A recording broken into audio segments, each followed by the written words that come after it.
오늘 이 본문의 말씀은요, 예수님께서 예루살렘을 입성하실 때에 이 나귀를 타고 입성하게 되는데 사람들이 예수님을 호산나 호산나 라고 주님을 찬양하고 있는 그 내용의 모습이 기록되어 있는 것이 바로 이 본문의 말씀입니다.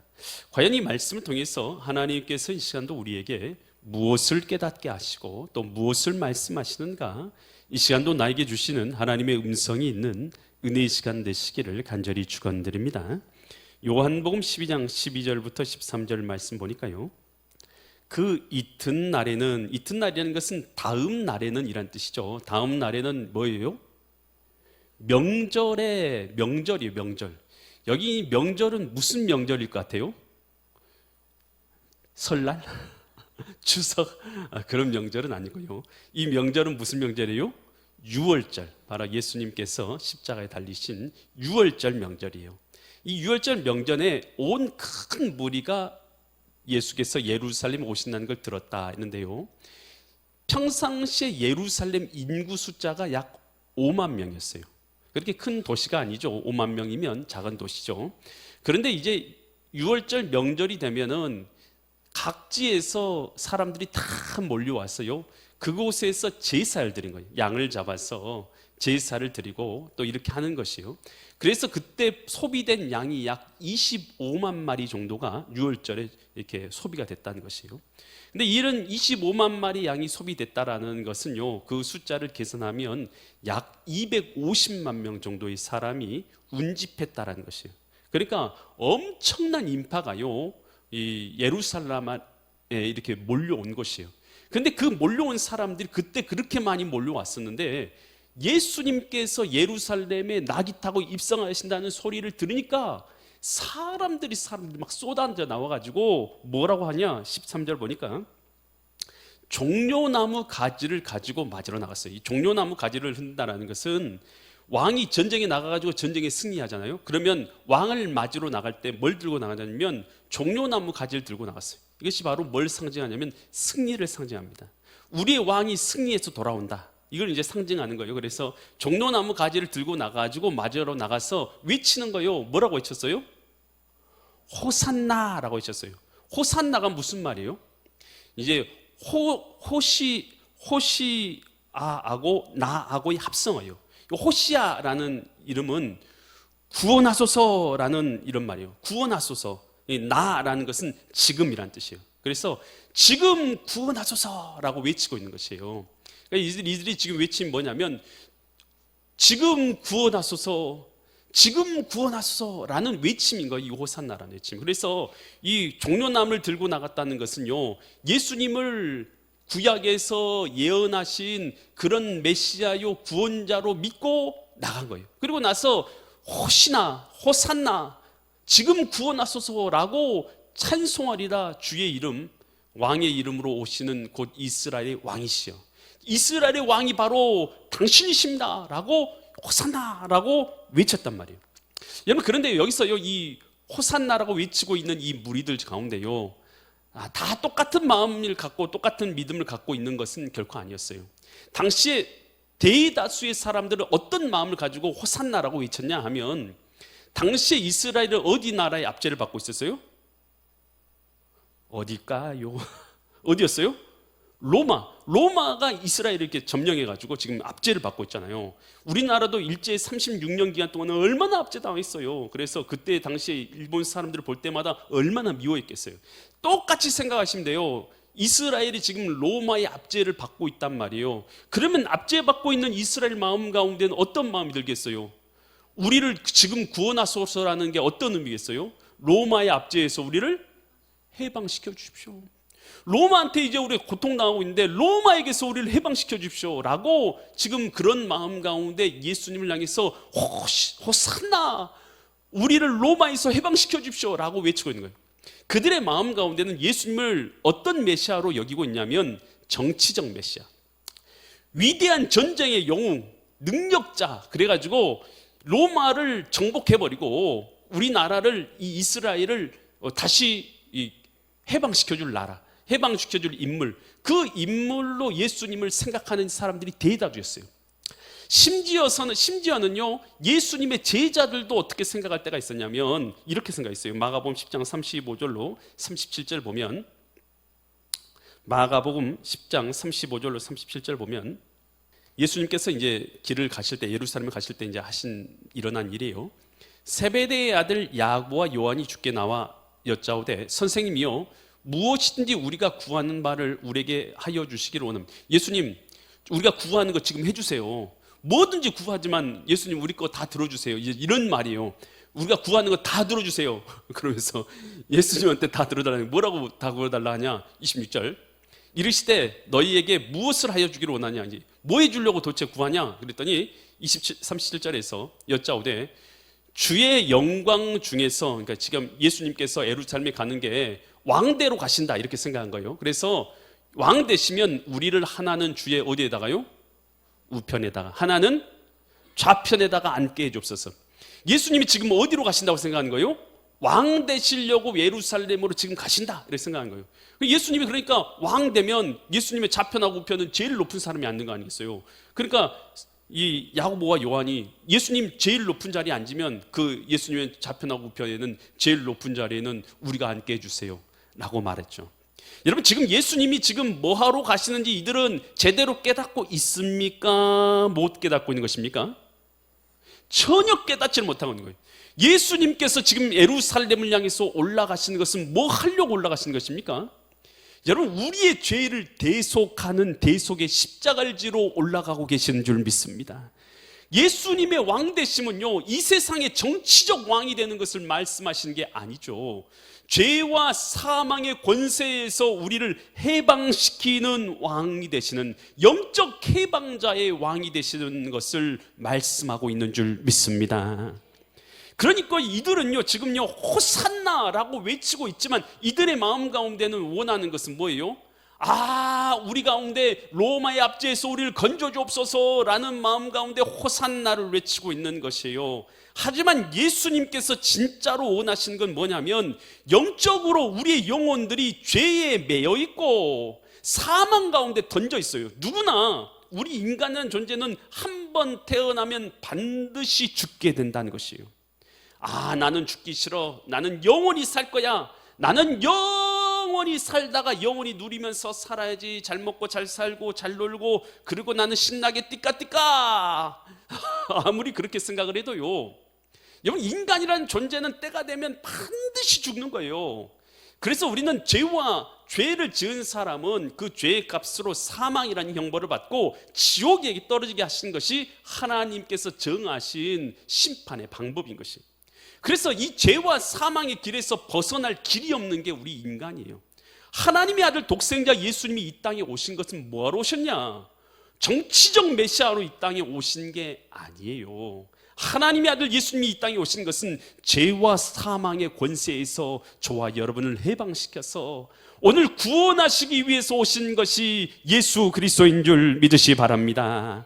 이것에 대해서 로마서 8장 1절과 2절에서 이렇게 말하죠. 그러므로 이제 그리스도 예수 안에 있는 자, 밖에 있는 사람에게 말한 게 아니에요. 안에 있는 자에게는 결코 정죄함이 없나니, 이는 그리스도 예수 안에 있는 생명의 성령의 법이 죄와 사망의 법에서 너를 해방하였습니다. 여러분은요, 예수님 안에 계십니까? 예수님이 여러분의 주인 되십니까?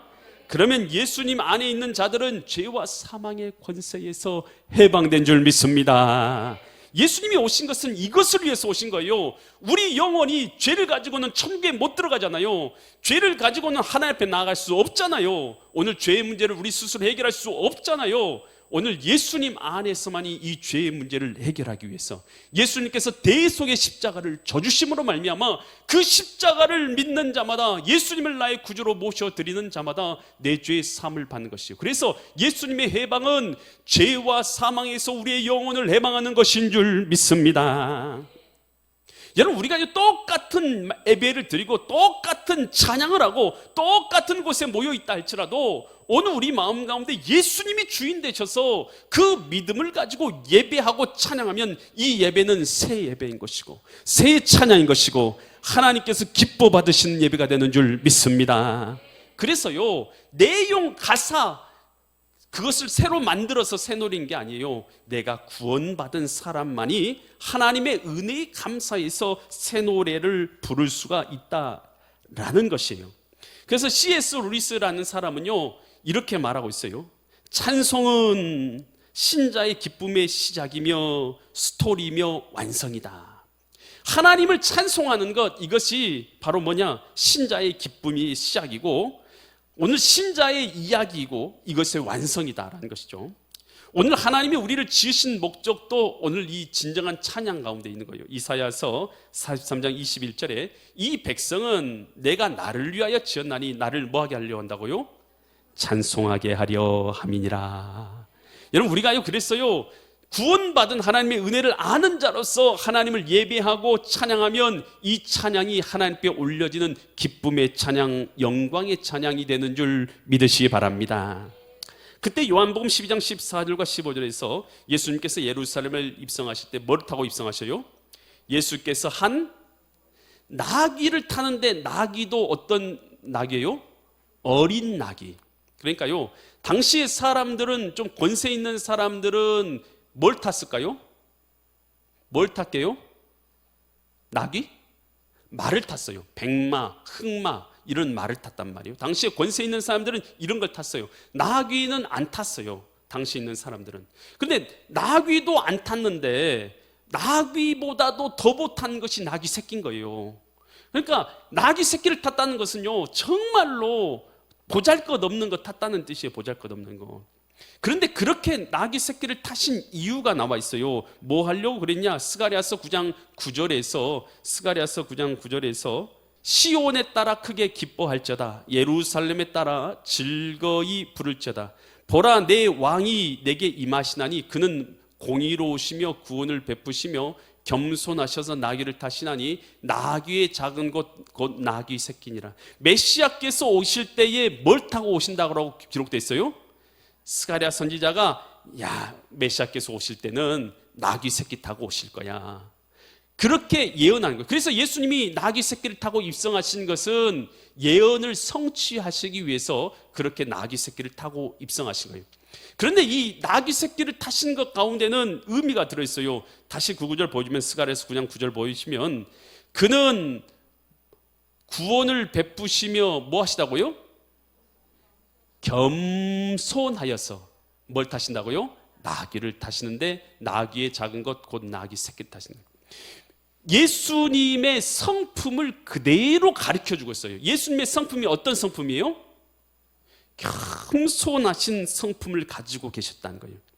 여러분, 우리가요, 예수 그리스도의 십자가에서 자기를 내어주신 그 은혜로 말미암아 오늘 우리가 하나님의 자녀가 되었고, 이제 예수님이 내 마음의 주인 되셔서 주님과 함께 동행하여 살아간 자가 새 언약의 백성이요 하나님의 자녀란 말이에요. 그러면 예수님이 내 마음의 주인 되셨는데, 그러면 우리는 어떤 삶을 살아가야 하냐 하는 것이요. 빌립보서 2장 5절로 8절에서 바울은 이렇게 말하고 있어요. 너희 안에 어떤 마음을 품으라고요? 이 마음을 품어라. 너희 안에 품어야 될 마음은 이 마음이야. 이 마음이 뭐냐? 곧 누구의 마음이에요? 그리스도 예수의 마음. 너희들이 품어야 될 마음은 예수의 마음을 품어야 된다는 거예요. 예수의 마음이 어떤 마음인데요? 6절. 그는, 예수님은 근본 하나님의 뭐라고요? 본체시나. 하나님은 영이셔요. 보이지가 않아요. 근데 보이는 육체를 가지고 이 땅에 오신 분이 누구시냐 하면 예수 그리스도예요. 그래서 그 예수님은요, 하나님의 본체셔요. 그래서 하나님과 어떤 분이셔요? 동등된 분이신 것이죠. 그런데 하나님과 동등됨을 취할 것을 여기지 아니하셨다. 여러분, 예수님은 하나님이셔요. 우리는 삼위일체 하나님을 믿잖아요. 하나님과 동등된 분이심에도 불구하고 동등된 것을 취할 것으로 여기지 아니하시고 어떻게 하시냐? 7절 계속해서 보여주세요. 7절. 오히려 자기를 비워서 종의 형체를 가지사 사람들과 같이 되셨고, 8절. 사람의 모양으로 나타나사 자기를 낮추시고 죽기까지 복종하셨으니 곧 십자가에 죽으심이라. 여러분, 예수님께서요, 자기를 온전히 낮추셔서 십자가상에서 자기를 내어주심으로 말미암아서 오늘 구원의 길을, 우리를 위해서 구원의 길을 내어주셨다는 것이에요. 이것이 바로 너희가 품어야 될 마음이라는 것이요, 예수님께서 하늘의 미랄이 되어주셔서 오늘 우리를 위해서 십자가를 져주심으로 말미암아서 구원의 길을 내어주셨던 이 마음, 너희도 품으라는 것이죠. 그리고 이 마음은 어떤 마음이냐? 예수님께서 주인 되시는 마음, 바로 겸손히 섬기는 마음, 겸손히 하나님 앞에서 행하는 마음. 여러분, 이 마음이 바로 주님께서 우리에게 원하시는 마음인 것이죠. 그래서요, 예수님께서도요, 최후의 만찬의 자리에서 어떤 일을 하십니까? 예수님께서 웃옷을 벗으시더니 타올을 가지고 와서 허리다 동이고 나서 제자들 앞에 앉아라 하고는 한 명씩 뭘 해주셨어요? 발을 씻어주는 거예요. 예수님께서 제자들의 발을 씻어주는 거예요. 그러니까 베드로가 벌떡 일어나가지고 예수님 발 씻어주면 안 됩니다. 저는 그거 도저히 용납 못합니다 하고 막 화를 내잖아요, 베드로가. 그러니까 예수님 뭐라고요? 야, 내가 너의 발을 씻어주지 않으면 너하고 나하고 아무 상관없다. 그러니까 베드로가 뭐라고요? 그러면 발만 말고 온몸을 다 씻어주십시오. 온몸을 다 씻어달래. 바쁜데 예수님. 그래, 온몸 다 씻어주라니까 뭐라고 했어요? 예수님이 다 씻어줄게 그랬습니까? 목욕한 사람은 발만 씻으면 된다 하고 예수님께서 발만 씻어주시잖아요. 그러면서 예수님께서 요한복음 13장 13절로 14절과 15절 이렇게 말씀하시죠. 내가 주와 또는 선생이 대해서 너희 뭘 씻어줬어요? 발을 씻어주었으니 너희도 서로 뭘 씻어주라고요? 발을 씻어주는 것이 옳으니라. 그리고 15절, 내가 너희에게 행한 것 같이 너희도 행하게 하려 해서 본을 보였노라. 여러분, 우리가요, 교회 생활한다, 신앙생활한다라는 것은요, 여러분, 우리가요, 되게 예배 한번 참석하고 마는 것이라고 생각하는데요, 사실은 그거보다 더 중요한 게 있어요. 오늘 우리가 서로 교회 안에서 우리 믿음의 가족들을 만났잖아요. 그들의 연약한 부분들은요, 다 연약해요. 저도 연약하고 여러분도 다 연약하죠.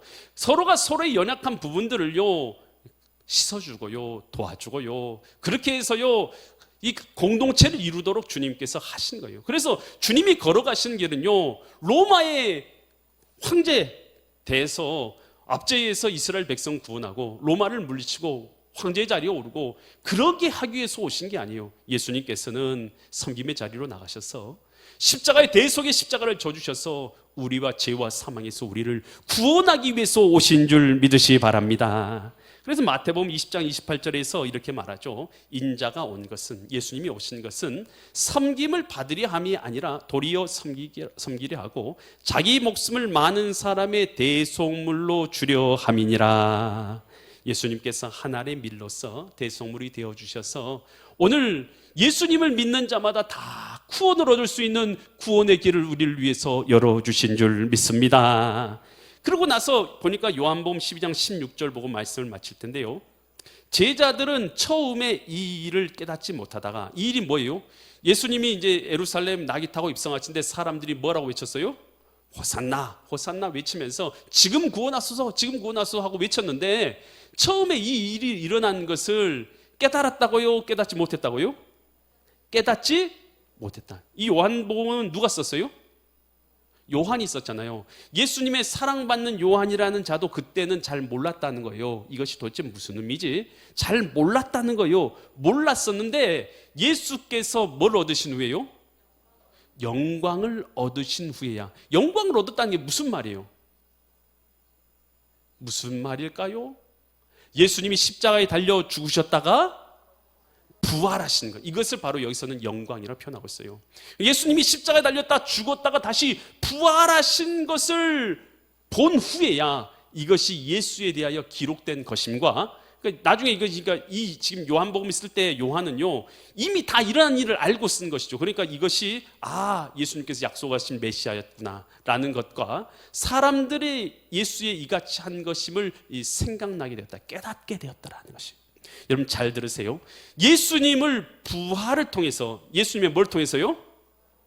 부활을 통해서 예수님이 누구신가를 바라볼 때, 그때 예수님이 진정으로 누구신지를 깨닫게 되는 줄 믿습니다.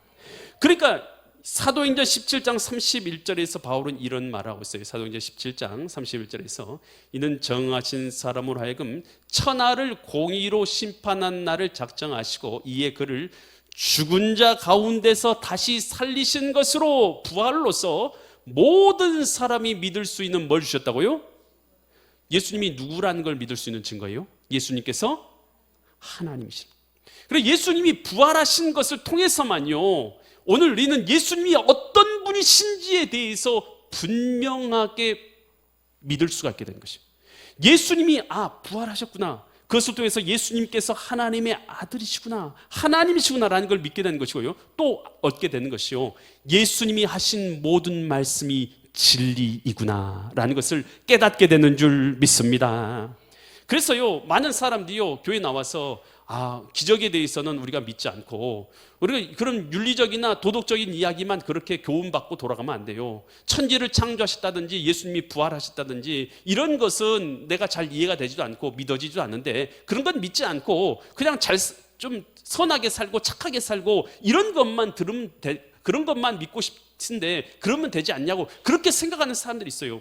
그런데요, 성경에서 말하고 있는 것은요, 여러분, 예수님의 부활을 통해서만 성경을 바라볼 때에 성경이 진짜 무엇을 말하고 있는지를 깨닫게 되는 줄 믿습니다.